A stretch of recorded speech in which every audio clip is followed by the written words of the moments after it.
What's up? Welcome back to another video here on Free Will Photos. Today we are taking a look at Luminar Neo's Big Fall Upgrade beta software.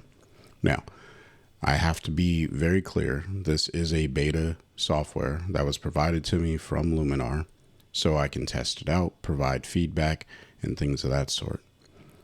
Everything that we're going to be experiencing today can be improved upon, and I know that the Luminar team is still working to build the software. So this is not a review. This is more of a showcase of how you can use the tools that are coming in the Big Fall upgrade with your own workflow.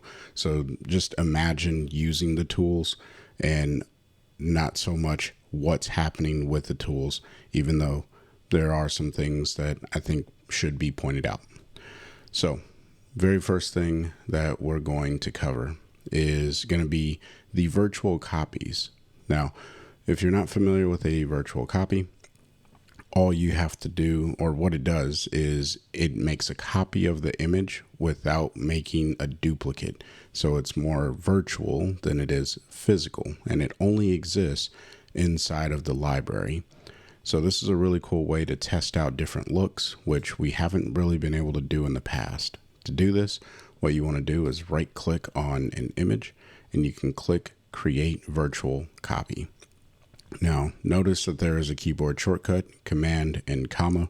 So if you are more of a keyboard shortcut person, then this is something you want to keep in mind that you have available to yourself. So let's go ahead and click that, and you can see it has created a copy.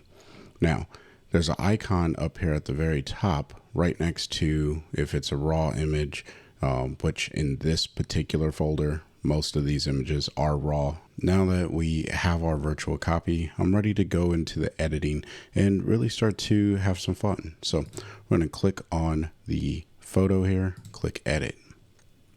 Now, one of the things that I want to showcase in the edit window is the ability to pull up a film strip.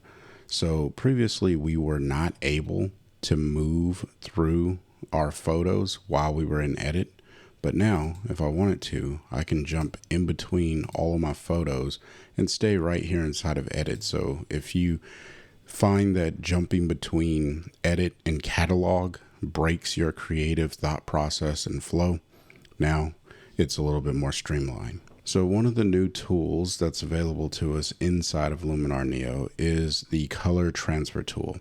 To get to that, you'll unhide all of your creative tools underneath the creative subcategory, and then you'll click on color transfer. Now, the reason you would want to do this is because you like the colors in a particular image and you want to apply them to your image.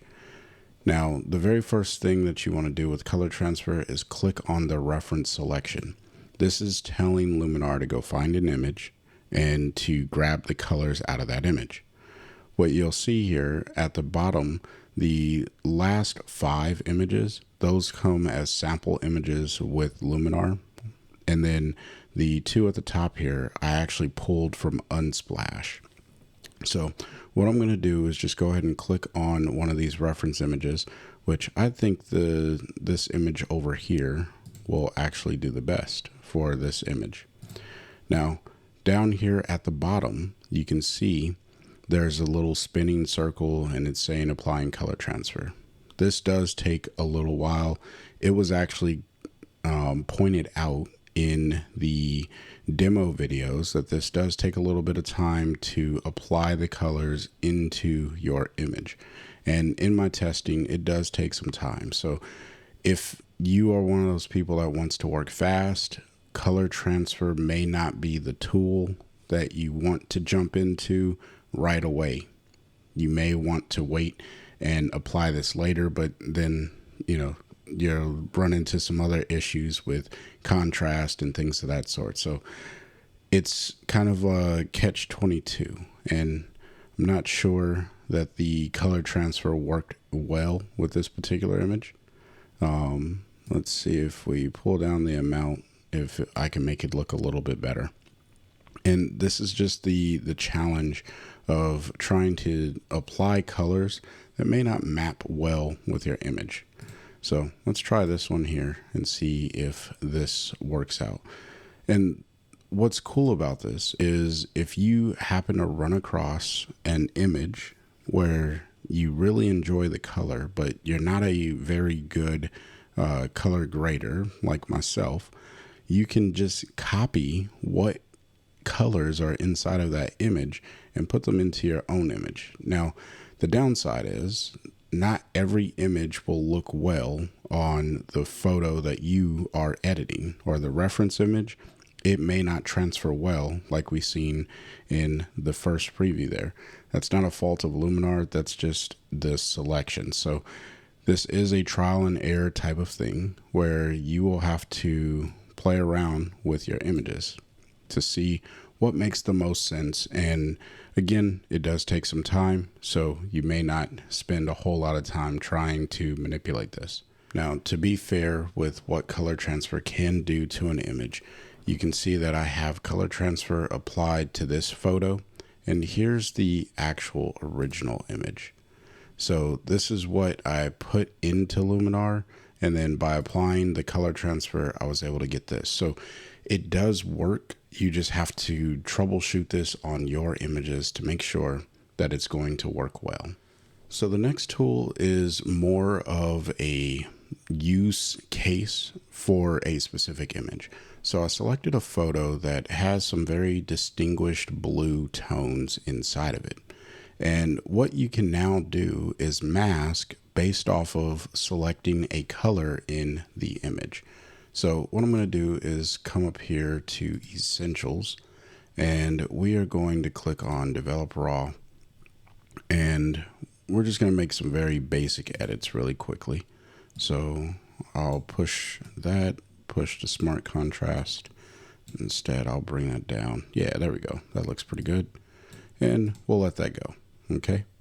So now we have the Develop Raw added. I'm going to click over here on the Color tab or the color selection, and then I'm going to click on Masking.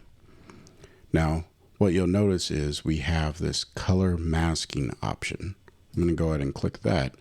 It's going to analyze the photo just really quickly, and it doesn't take too long for this to pop up. And once it actually pops up, you get a color picker. And if you see that I'm hovering over the screen, I can select different hues, and that's going to apply a mask. So I'm going to go ahead and click right here and apply the mask to this particular blue. Now, the reason I selected blue to showcase this particular tool is because the overlay is red. So the downside to using this particular tool is if you're trying to use it on something that is red, it's going to be really hard to see what you are selecting. Now, the tool itself is actually pretty simple to use. There's a tag that says range with the color swatch inside of this little square. And then, of course, you can pull your range down to select less of that color. And we'll see that update over here on the preview. It takes a little bit of time for it to update, but it does update. And then, of course, if you want more of that blue, you just pull the range up. And this is essentially all you really need to know about using this particular tool. It would be nice to have more of a feather opportunity with the masking, but again, the masking tools inside of Luminar, they work for what they need to do, but you can see it's missing some of the blues up there. And if I pull this all the way over to the right, it's not even capturing the blues that are spilling out up here, even though this is a relatively good sample of what blues I should be wanting to select. So the color masking tool, it's nice to have. It's just not as powerful as some other programs' color masking tool. But now that we have it, I can come over here to the adjustments, and I could just increase the saturation of just the blues separate from anything else in the image. And you can see how I'm just making those blues punch just a little bit more. But I'm not getting all of the blues. I'm only getting the ones that the range tool could actually keep up with. So that is the color masking tool. It is a very powerful tool, but it does have some limitations inside of Luminar Neo. Now, Luminar has made some updates to their catalog, and we're going to go over those right now. The first one is something called Smart Search. And up here in the left-hand corner, you can see that there's a search box. When I click that, it brings me to this dialog. And you can see some of my recent searches, which are relatively simple. And it's telling me roughly how many photos match the criteria with birds in it, or with a car in it, with a green tree, and I just tried all kinds of things. Apparently I have 31 items that would be considered to have a card inside of it, and then of course a bike. So I'm going to go ahead and type here in the search something else, like computer, just so you can see this wasn't something that I've done in the past. It's not one of my recent searches.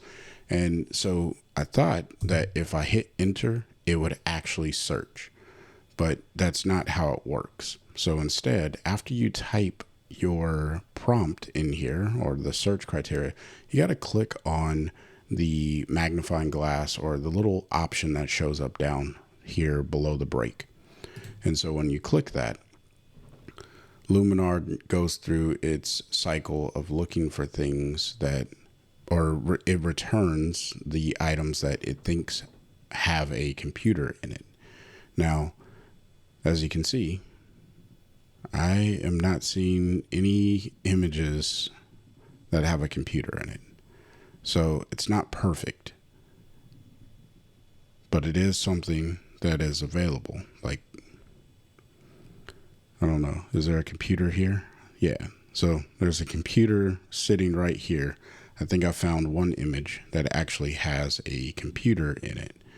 So you got to be a little careful, and we'll just keep scrolling through just to see what else Luminar has come up with. But I'm not seeing anything else that has a computer in it. We'll come back to the search, and let's type in hat. Now this one's saying that there's 956 items to return, so we'll click there. And let's take a look to see what Luminar will send back. So we have our results from our search that was for the hat. And, you know, we're starting to see more things come back. Like, I could understand that being seen as a hat.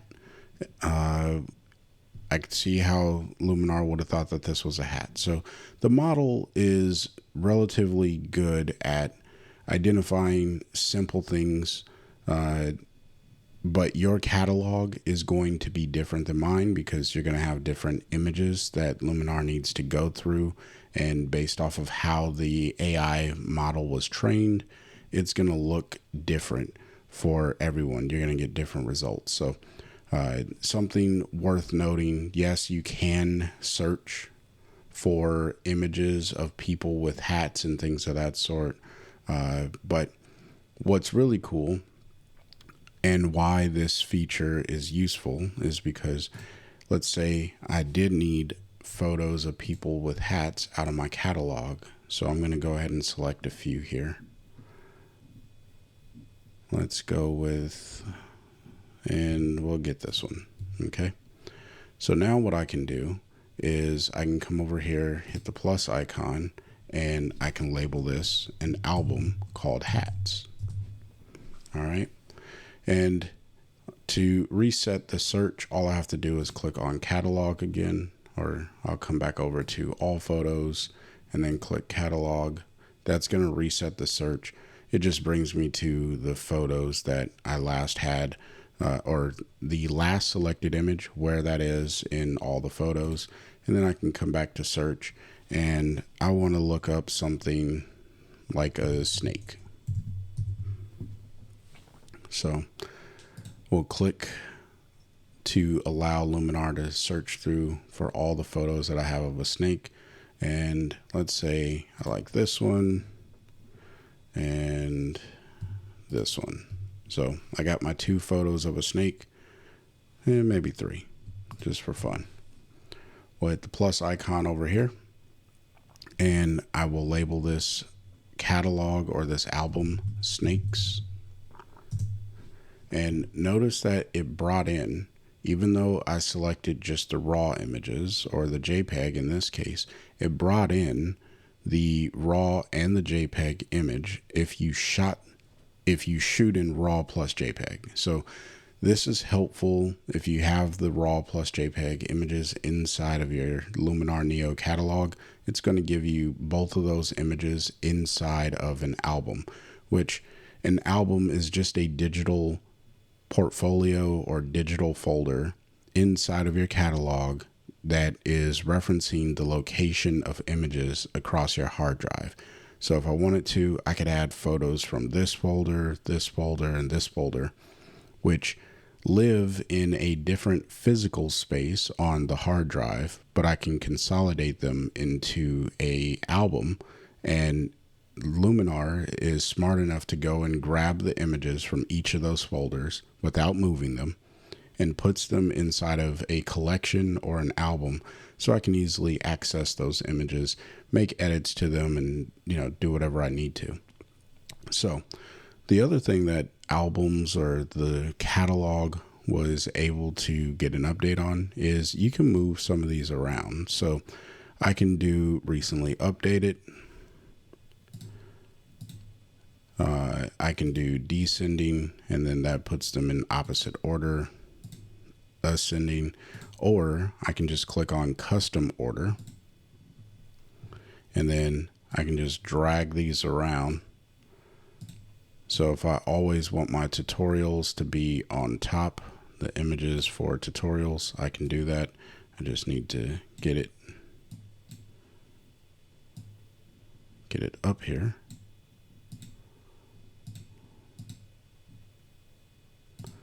I don't know why it's not moving. There we go. So a little finicky, but you can do that. And this is helpful for workflows. So if you always work with a particular album and you just want that to be easily accessible, you can leave that at the top and you can work that way. And then of course you can also do by photo count if that's something that you are interested in. Now, all the catalog updates that I just went through, those are going to be free for users who have Luminar Neo. You can download it, add it to your new version of Luminar Neo. However, the paid features are going to be the color transfer, the color masking, and this smart search feature. So if you pay for the Journey Pass, then you're going to get the update as well as all of the paid features. If not, then you will get the albums, so the virtual copy, and you will also get the film strip view inside of Edit. Those will be things that you receive for free, but everything else is a paid upgrade. So if you want to pick up Luminar Neo, consider using the discount code in the description box below. It'll save you some money. I do make a small commission, and it's a great way for you to help out this channel. If you got questions, leave it in the comment section below. To see more Luminar related videos, click the playlist on screen now. Until next time, I want you to stay inspired and keep creating. Peace.